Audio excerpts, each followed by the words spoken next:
often have you heard a story similar to this? An individual is driving home after a stressful day at a job they despise when they receive a text message from their partner breaking off their relationship. Also, their dog died, they haven't heard back from an interview, they just got diagnosed with cancer, and they failed a major test. This individual, in a fit of stress and depression at the direction of their life, stops into a local drinking establishment and has a bit too much.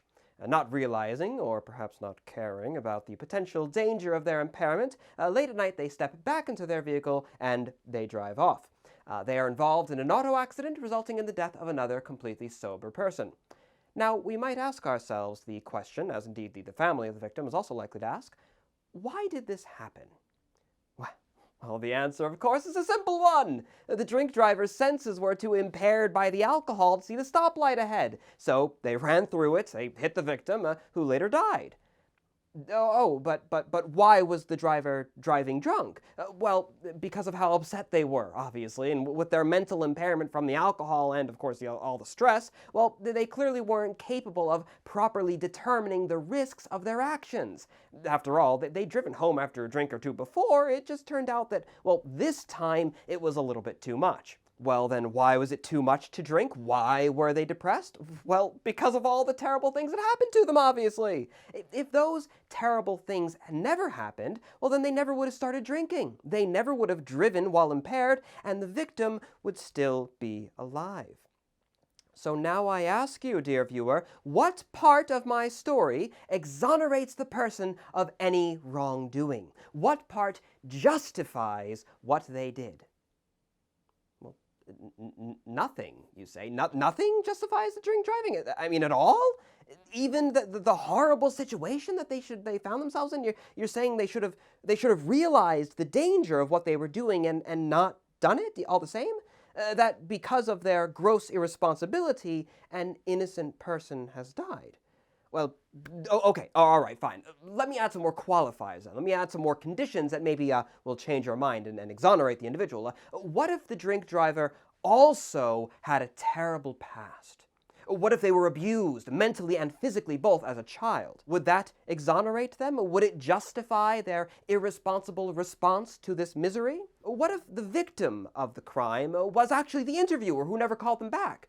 Or what if the victim was the boss at the dead-end job, or the partner who broke up via text? Would any of that make it okay, what this person did? Well, no.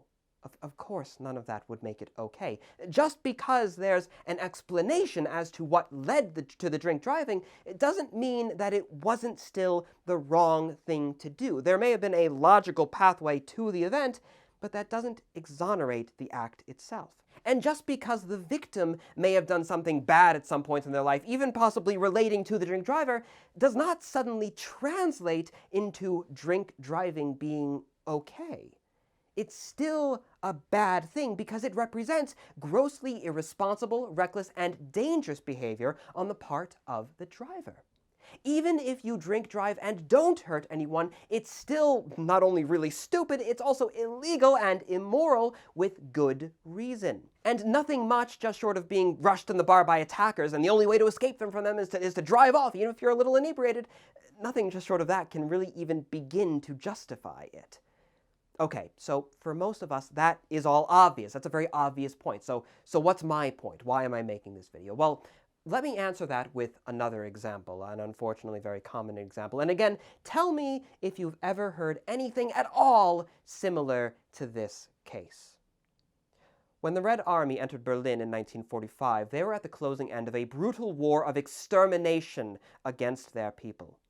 Millions upon millions of their friends and loved ones were killed. Not a man in that army lived who did not lose someone in the war. Entire villages were burned. Cities were leveled. The trauma and the privation of war was ravaging the bodies and minds of every Red Army soldier. Some of them, by the end of it, were utterly broken as individuals. And they were coming, many of them, from a background of extreme poverty and hardship. Now, as they entered the enemy's cities, they saw lavish estates, wealth and prosperity and ease of life, the likes of which they had never even conceived before. Why had such a rich country, such a seemingly contented people, visited such terror, such needless horror upon a poor population.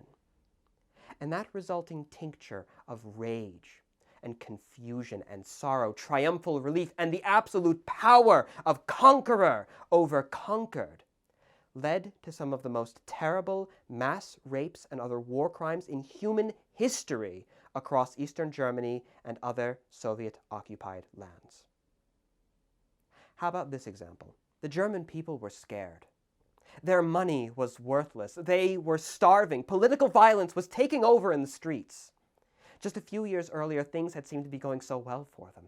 Germany was the preeminent political, economic, and military power respected the world over. And now it had lost its empire. Its military, which survived the war, was in tatters.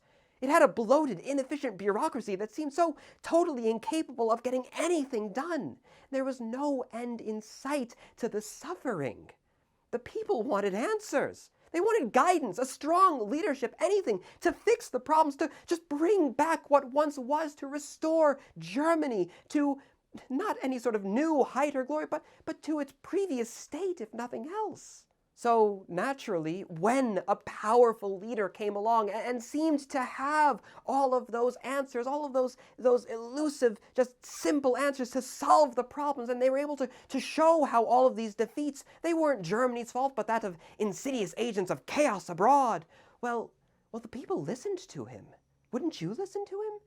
And when he gave them bread and work, well, naturally, they supported him because he supported them. And that support of Adolf Hitler led Germany to the singular darkest period of its entire history and resulted directly and immediately to the deaths of dozens of millions of people, not only in the camps, but in the wider war. Now, what I just did was provide two explanations. Now, note, they weren't actually very good explanations. They're just, again, unfortunately, very common explanations. There's a lot of misconstrued information in there, so to say, not exactly entirely honest, but unfortunately, again, these are common narratives that are put forward. But even there, even with those flawed, very one-sided explanations of what happened, what I did not provide was a justification. There is always a cause. There's always a reason why something happens. For every negative thing to ever happen in human history, there's always an explanation as to why it did occur. But the logical route on why a terrible thing took place is not necessarily an exoneration for that terrible thing. The crimes committed by the Soviet Union in Germany were just that. They were crimes, as were the German crimes committed in the Soviet Union, and there were many. War crime may beget war crime, but it does not justify it. Reprisal is not always justice, and indeed oftentimes it's nowhere near justice. Just providing a history of all the terrible things that one side may have done to the other might explain why an atrocity took place. It might explain why there was all that anger and rage and all that sort of thing. But that's all it does. This is one of many forms that whataboutism can take. Oh, well, the Soviets committed mass rape in Berlin? Well, what about when the Germans did the same thing in XY City? Yeah, it doesn't matter. It's terrible, but it's not here or there. Maybe that's why the Soviets were so angry with the Germans and it inspired similar activities, but it doesn't mean that the Soviet crime is forgiven. As far as the victim of the Soviet crime is concerned, it's entirely irrelevant. They don't care what happened to result in the soldier doing what they did. Their only concern is that the soldier is the one doing the terrible thing now. Yeah, I know the Germans killed a bunch of Belgian civilians, but what about what the Belgian military was doing to people in the Congo? Well, once again, maybe if murdering that Belgian civilian had any effect on what was going on in the Congo, maybe if it was required to stop the criminal acts abroad, well, then there'd be an argument there. Then we can talk. But as it stands, the two crimes are separable here. Neither one justifies the other. Neither one corrects or achieves justice for the other. Both sides are capable of being wrong.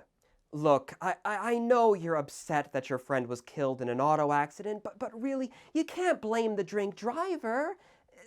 They have a history, you see, of mental abuse, and they never received the support that they needed, so they turned to drink instead to solve their problems. Their life was miserable, really. Alcoholism just wreaked havoc on them. Okay, sure. That's sad. That's tragic. I feel bad for the alcoholic. I pity them for the woeful things that led them to do what they did. There is a logical route, and you can even say that it's not terribly surprising at all what happened given their history. You shouldn't hate them simply for falling prey to the material conditions which surrounded them. You should pity them. But I'll pity even further the person who has suffered as a result of their inability to break the wheel of emotional trauma and in their failure ended up making the world a worse place. You might pity the perpetrator of a crime, but that does not mean you forgive the crime without justice being met. These are separable things. Now, we might get into discussions of what side was more wrong than the other side when it comes to such things as tit-for-tat atrocities as in warfare. But to do so, we would need a lengthy discussion of ethics and morality if we wanted to approach things from a consequentialist model, a deontological model, the absolute trash that is a relativistic point of view, etc., etc., etc. But that's not why I'm here today. Rather, all I really wanted to point out is something ultimately that's quite simple, something which I think most people really do know, even if they don't necessarily know how to phrase it. A logical, step-by-step explanation that completely explains why something happened the way it did does not necessarily exonerate the end result. War crime does not justify war crime. An explanation is not a justification. Now, unfortunately, that being the case, such arguments are still very common, and if you go onto any video out there having anything at all to do with the Second World War, you will most assuredly come across just hordes of tankies and Verabus arguing in exactly that way, back and forth. Well, I know, yes, that the Soviets executed all those German prisoners of war, but the other side did it first. Oh, no, actually, your side did it first, and back and forth, back and forth. You attacked us. Well, yes, but you were planning to attack us. It's irrelevant. It's all terrible. That's the point. It's all terrible. And that kind of argumentation is not limited at all to the Second World War. I mean, any video regarding the Second Boer War, you'll find the exact same thing. The First World War, same thing. The Irish or the Bengali famine, same thing. The American War of Independence, same thing. The French Revolutionary War, same exact thing. Any time period in history where one person did something bad to another, you'll find people trying to justify the terrible thing by virtue of the logical progression of what caused it to happen. And now, at last, with all that being said, I want to show you some footage that I took from a reenactment last March.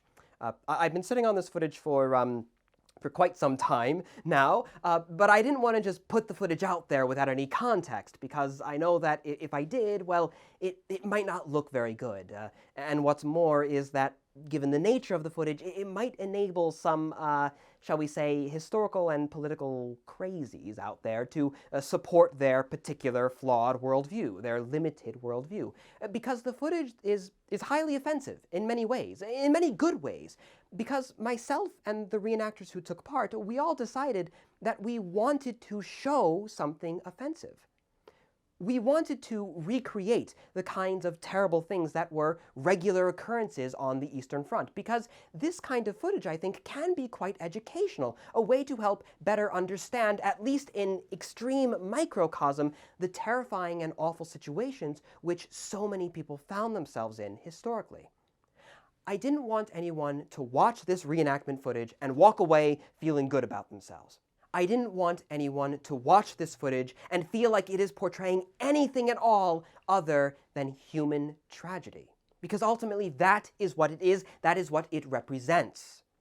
So with that, I will leave you now with 3 videos. The first 2 are sketches that we performed, and the third is the unedited final assault, which was first shown in my video, Rotenev's Platoon.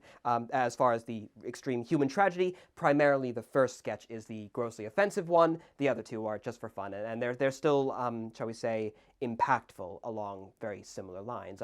Again, all of those taking part were volunteers who specifically asked to be involved in the filming of those 2 sketches. They were entirely informed of what we were doing, what the situation would look like. A lot of them were talking to each other and specifically like asking like, oh hey, rough me up in this way and, you know, like throw me to the ground and do all this kind of stuff. You know, it was all planned out.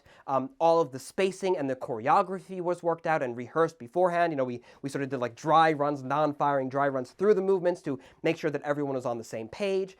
And again, naturally, the individuals who were taking part in the reenactment are, at least to the absolute best of my knowledge and that of the event organizers, in no capacity affiliated with the organizations or ideologies which the clothing they're wearing represented originally.